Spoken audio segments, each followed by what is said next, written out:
मेरी तबीयत भी कुछ ठीक नहीं थी और सालगिरह भी आ रही थी। बहुत रिक्वेस्ट की तो हस्बैंड को छुट्टी मिल गई। ये कौन सा जर्मनी का ड्रीम जॉब है जहां हस्बैंड को बस एक रिक्वेस्ट पर छुट्टी मिल जाती है। मतलब जैसे कोई ऑफिशियल लीव पॉलिसी ही नहीं, बस आज बीवी की सालगिरह है तो छुट्टी अप्रूव। यहाँ तो सीन ऐसा लगता है कि जॉब एक साइड हॉबी है, असली जिम्मेदारी सिर्फ अपनी आउटिंग्स और बीवी के मूड स्विंग्स को कवर करना है। आज बर्थडे, कल आउटिंग, परसों न्यू जॉब। मतलब सीरियस कैरियर का कोई कॉन्सेप्ट ही नहीं है, बस ड्रामा स्क्रिप्ट के हिसाब से ड्यूटी चलती रहती है। अस्सलाम वालेकुम, उम्मीद है आप सब खैरियत से होंगे। क्या आपने कभी ऐसे व्लॉग्स देखे हैं जिसमें कंटेंट से ज़्यादा रेपिटेशन हो, जैसे यूट्यूब की वीडियो बफरिंग में अटक जाए, बस वही सर्कल घूमता रहे लेकिन आगे कुछ ना चले। एक व्लॉग में पैकिंग स्टार्ट करनी है, दूसरे व्लॉग में भी वही अल्फाज, तीसरे में भी पैकिंग और चौथे में भी वही रोना रोया जा रहा है। फिर बीच में आता है ओनर आ रहा है, ओनर ने आना है, ओनर ने आना है, ओनर ने आना है। इतनी बार के देखने वाले को लगे जैसे कोई बड़ी शहंशाही हस्ती घर में कदम रखने वाली है। और सच कहूं तो ऐसा लगता है जैसे मोहतरमा खुद किसी साइकोलॉजिकल प्रेशर या अजीब सी कंफ्यूजन का शिकार हैं। कुछ ऐसा जैसे उनके सर पर कोई चीज सवार हो और उनको खुद समझ ना आए कि क्या हो रहा है। ऑडियंस भी कंफ्यूज, असली पॉइंट क्या है और इनको क्या दिखाना चाहिए। एक बार पैकिंग, दूसरी बार पैकिंग, तीसरी बार भी पैकिंग, और देखने वाले सोच रहे हैं ये व्लॉग्स हैं या लाइव रिकॉर्डिंग किसी उलझी हुई दिमाग का। कुछ प्यारी बहनों को तो व्लॉग्स बहुत ज़बरदस्त लग रहे हैं। जाहिर है हर किसी की अपनी अपनी पसंद है, लेकिन असल में ये लगता है जैसे रोज़ाना का एक बेरब्त ड्रामा चल रहा हो। ना कोई शुरुआत, ना कोई लॉजिकल एंड, ना कोई बीच में ऐसी बात जिसको सुनकर लिखने वाले को, सुनने वाले को कोई प्रॉपर चीज़ समझ आए। बस एक ही जुमला बार बार दोहराया जा रहा है जिसका ना सर है ना कोई पाँव। बात करते हैं पैकिंग के हवाले से। प्यारी बहन कहती हैं बहुत बड़ा काम है, समझ ही नहीं आता कहाँ से शुरू करूं। लोगों को ये तासुर दिया जा रहा है कि उनके सर पर ये जो जिम्मेदारी है पैकिंग की और शिफ्टिंग की, इससे बड़ी जिम्मेदारी आज तक किसी के सर पर नहीं पड़ी होगी। पैकिंग की इतनी बातें हो रही हैं, लेकिन असल में अभी उनको ये नहीं पता कि हमने कहाँ जाना है और कब जाना है। ब्लॉग में प्राउडली पैकिंग स्टार्ट करती हैं, लेकिन वो पैकिंग देखकर एक समझदार इंसान सिर्फ अपना सर पकड़ ले। घर चलाने वाली औरत को तो छोड़ें, कोई भी अक्लमंद मर्द या औरत ये समझ लेता है कि नाजुक चीज़ों को, ख़ास तौर पे बर्तन या ग्लासवेयर या जो फ्रेजाइल आइटम्स होती हैं, उनको कैसे पैक किया जाता है। लेकिन हमारी प्यारी बहन, उन्होंने प्लेट्स और किचन के बर्तन एक लाल बेडशीट में या जो भी वो कपड़ा था उनके पास, उसमें डालकर डब्बे में डाल दिए। ये पैकिंग थी या बर्तनों की रुखसती होने लगी थी कि उनको अरूसी जोड़े में लपेटकर उन्होंने डब्बे में बंद कर दिया। फिर बार बार लोगों को बताती हैं कि मैं तो हमेशा से पैकिंग करती रही हूँ, हमेशा से शिफ्टिंग मूविंग मेरी ज़िंदगी में चलती रही है, मुझे बहुत एक्सपीरियंस है। अगर सारी ज़िंदगी पैकिंग ही करती रही हैं तो 4 प्लेटें सेफली लपेटना भी मुश्किल काम कैसे बन गया आपके लिए। जब इनको लोगों ने क्रिटिसाइज़ किया, इनको लोगों ने मशवरे दिए कि आप इस तरीके से नहीं, ऐसे पैक करें, बबल रैप कर लें, बर्तनों के बीच में पैडिंग कर लें या उनके बीच में कागज़ रख लें, तो मोहतरमा अगले दिन दूसरा व्लॉग लेके आ गई, मैं वैसे ही करूंगी जैसा आप लोगों ने मुझे कहा था। यानी कि नो प्रोफेशनलिज्म, नो प्लानिंग, सिर्फ व्लॉग का टाइम फिल करना था जो इन्होंने लाल चादर में लपेटकर बर्तन रखे। एक लेमैन को भी पता है कि बर्तनों को कैसे पैक किया जाता है, लेकिन ये समझती हैं शायद ऑडियंस देखने वाली बिल्कुल ही दिमाग से फारिग है। ऐसी चीज़ों को देख कर याद आता है कि जो सुगड़पन के किस्से हैं, जो मैनेजमेंट के कसीदे थे, पाकिस्तान से शुरू हुए तो यूके पहुँचे, यूके से जर्मनी तक पहुँचे, वो सब कहाँ गए? वो सारी मैनेजमेंट, वो सारी अक्ल, वो सारी समझ कहाँ गई जो ज़िंदगी के इतने तजर्बे ने सिखाई, जिसका इतना तजर्बा हमारी प्यारी बहन को था? वो सब कहाँ गया कि उन्होंने 4 प्लेट्स को इस तरीके से पैक किया? कोई इंसान भी इस तरीके से बर्तनों को बंद ना करे जिस तरीके से इन्होंने बर्तनों को बंद किया। और साथ ये भी कहा मैं वहाँ से भी बेडशीट में बर्तन लपेट कर ले आई थी। अब आते हैं जी इनके दूसरे शो पर, रैंडम कॉर्नर्स का मेला। हर व्लॉग में एक नया कोना उठाती हैं, कभी स्टोर का दरवाज़ा खोलती हैं, कभी उसको बंद कर देती हैं, कभी किचन की एक एक कैबिनेट को खोलती हैं, इशारे करके लोगों को बताती हैं ये ग्लास हैं, मैंने इनको भी पैक करना है, ये डिशेज़ हैं, मैंने इनको भी पैक करना है, ये मेरे ये वाले बर्तन हैं, मैंने इनको भी पैक करना है।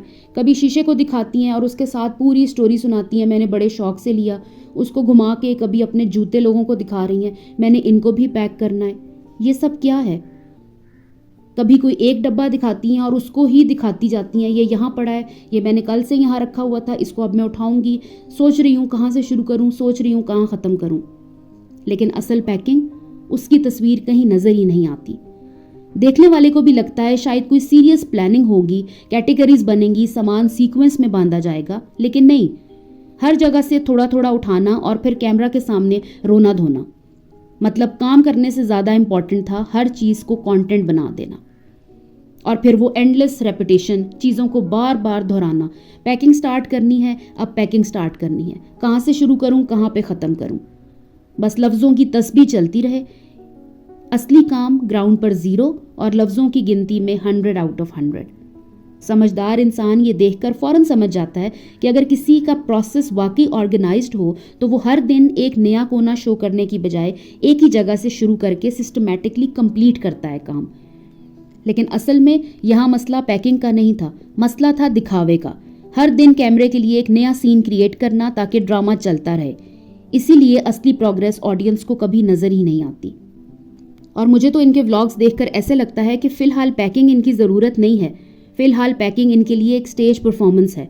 और यह परफॉर्मेंस इतनी बिखरी हुई है कि जो बंदा असल में जिसने घर शिफ्ट किया हो, जिसने अपनी चीज़ें मूव की हों, तो वो ये देखकर हैरान हो जाए कि ये इतनी उलझन कहाँ से ले आती हैं अपने व्लॉग्स में और अपनी बातों में।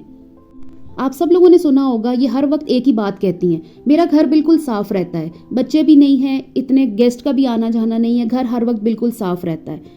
बल्कि इन्होंने यहाँ तक भी कहा था कि मेरी अम्मी कहती हैं तुम क्यों हर वक्त लगी रहती हो जब तुम्हारा घर इतना साफ होता है।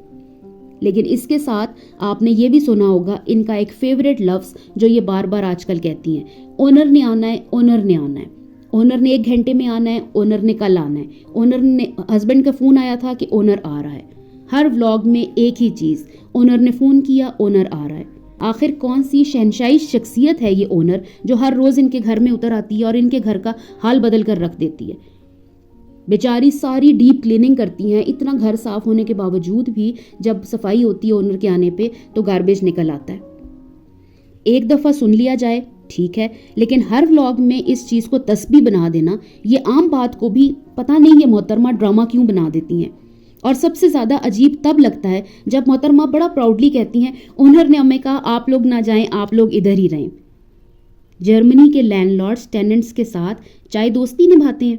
नहीं, वहाँ पर टेनेंट्स और लैंडलॉर्ड्स का जो आपस में रिलेशन है वो शदीद प्रोफेशनल होता है। जहाँ ज़बान ही प्रॉपरली समझ नहीं आती, वहाँ लैंडलॉर्ड ले इतना इनको कहना है कि आप ना जाएं, आप लोग यहीं रह जाएं। ये सुन के कोई भी इंसान सिर्फ मुस्कुराएगा भी नहीं बल्कि सिर्फ हंसेगा, क्योंकि यूरोप में ये वाला रिलेशन बहुत प्रोफेशनल होता है। सिर्फ रेंट और कॉन्ट्रैक्ट, उसके आगे ना कोई रोना ना कोई मनाना। ये जो आप रह जाएं का सीन है ना, ये सिर्फ ड्रामा है और ऑडियंस को इम्प्रेस करने की एक्टिंग है। सबने सुना होगा कि इन्होंने जो लॉजिक दी अपने घर से मुताल्लिक, लैंडलॉर्ड से मुताल्लिक और यहाँ पर स्टेक से मुताल्लिक, जो बाहर रहते हैं उन सबको पता होगा कि किस हद तक ये बात ठीक कर रही हैं और किस हद तक ये बात गलत कर रही हैं। लेकिन असल सवाल ये है, क्या वाकई ओनर के लिए यहाँ पे रुकी हुई हैं या कोई और वजह है जो मुकम्मल तौर पर छुपाई जा रही है? क्योंकि जो लोग यूरोप का रेंट सिस्टम को समझते हैं उन्हें मालूम है कि ना ओनर का भला किराएदारों से जुड़ा हुआ होता है और ना किराएदार का स्टे किसी लैंडलॉर्ड की खुशी पर डिपेंड करता है। यहाँ पर सिर्फ कॉन्ट्रैक्ट्स, डिपॉजिट्स और पर्सनल सिचुएशंस डिसाइड करती हैं कि कोई रुकता है या चला जाता है। तो मोहतरमा जो बार बार ओनर का नाम लेकर ड्रामा बिल्ड कर रही हैं, असल में वो अपनी दूसरी वजह को छुपाने का तरीका है। और जब यही बात हर व्लॉग में रिपीट होती है तो देखने वाले को फ़ौरन, समझदार देखने वाले को फ़ौरन ये चीज़ समझ आ जाती है कि कहीं ना कहीं कुछ कवर अप हो रहा है। अब बात करते हैं प्यारी बहन के दूसरे फेवरेट टॉपिक पर, उनकी सेहत और उनके हस्बैंड की जॉब्स का सर्कस।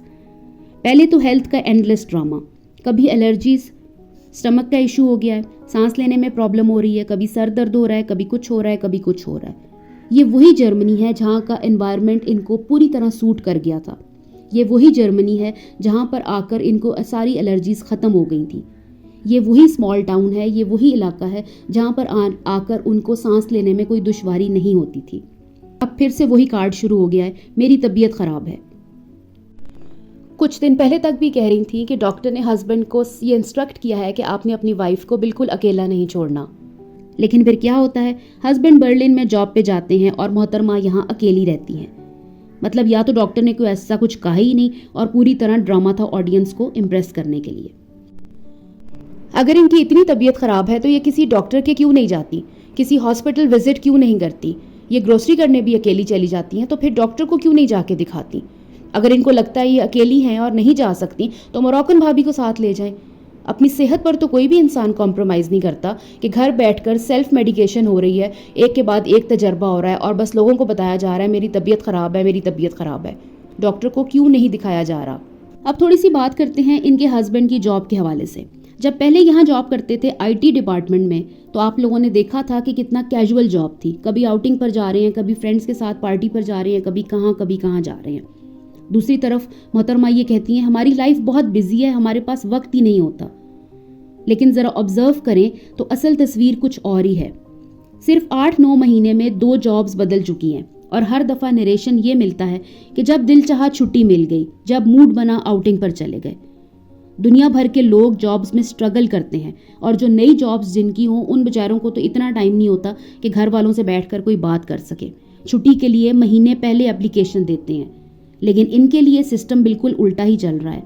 जब दिल किया लीव अप्रूव हो गई, जब दिल किया फ्रेंड्स के साथ आउटिंग पर चले गए। पिछली विजिट में कह रही थी कि हस्बैंड को कॉल्स बहुत आ रही हैं, उनको छुट्टी नहीं मिलती, और 3-4 दिन बाद हस्बैंड दोबारा छुट्टी लेकर घर आ गए हैं। यही वो बातें हैं जो असल में लोगों को कंफ्यूज करती हैं कि क्या जॉब उतनी डिमांडिंग है जितनी पेंट की जा रही है, या फिर असल कहानी कुछ और है जो मुकम्मल तौर पर छुपाई जा रही है। पिछले 8-9 महीनों में 2 जॉब्स चेंज हो चुकी हैं और हर जॉब में फ्लेक्सिबिलिटी का नया लेवल। एक तरफ हेल्थ का कार्ड खेलकर ऑडियंस से सिंपैथी मिले और दूसरी तरफ हस्बैंड के लिए परफेक्ट टाइमिंग पे छुट्टी, आउटिंग्स और सरप्राइजेस।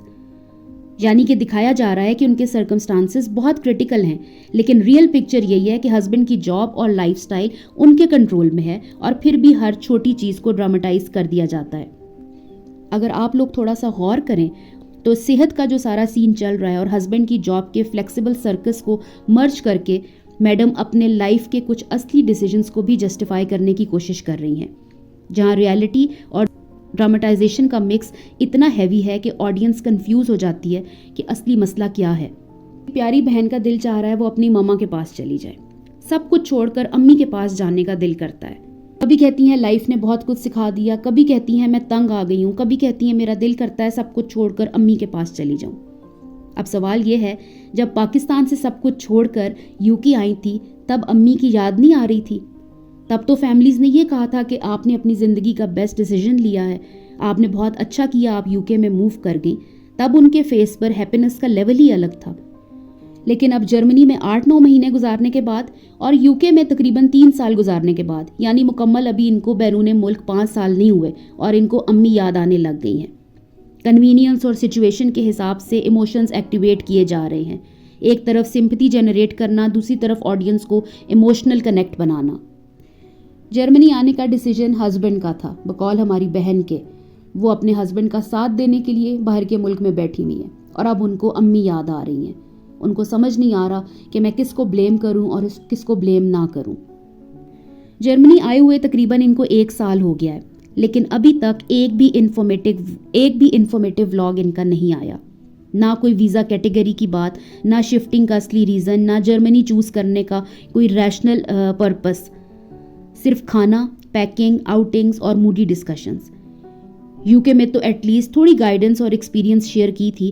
पहुंचकर 2 महीने बाद एक 22 मिनट का व्लॉग आ गया था, हम यहाँ क्यों आए, किस वीज़ा पे आए, एजुकेशन और लाइफस्टाइल के टिप्स। लेकिन यहाँ कुछ भी प्रोडक्टिव या एजुकेशनल कंटेंट नहीं है इनके पास। देखने वाले सिर्फ रिपीट किए जाने वाले पर्सनल ड्रामास को और एक्टिविटीज़ को देख रही है। यहाँ पे लॉजिकल आयरनी ये है, जब आप ऑडियंस से कनेक्शन और गाइडेंस का प्रॉमिस करते हैं और इन्हें इंस्पायर करने या हेल्प करने का मौका होता है, तो इनकी हर स्टोरी लाइन सिर्फ पर्सनल बोर्डम और इमोशनल ट्रिगर्स पर बेस्ड होती है।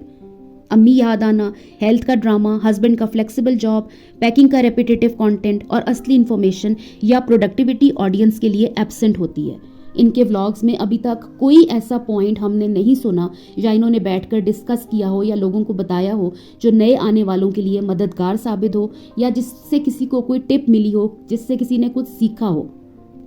तो मेरा ख्याल है कि इमोशनल लॉन्गिंग और नॉस्टैल्जिया का ड्रामा और ज़ीरो इन्फॉर्मेशनल आउटपुट दोनों मिलकर एक ऐसा परसेप्शन क्रिएट करते हैं कि मोहतरमा की लाइफ और व्लॉग सिर्फ सेल्फ सेंट्रिक स्टोरी टेलिंग और कंटेंट फिलर बन गए हैं, जहां असली वैल्यू और गाइडेंस मिसिंग है।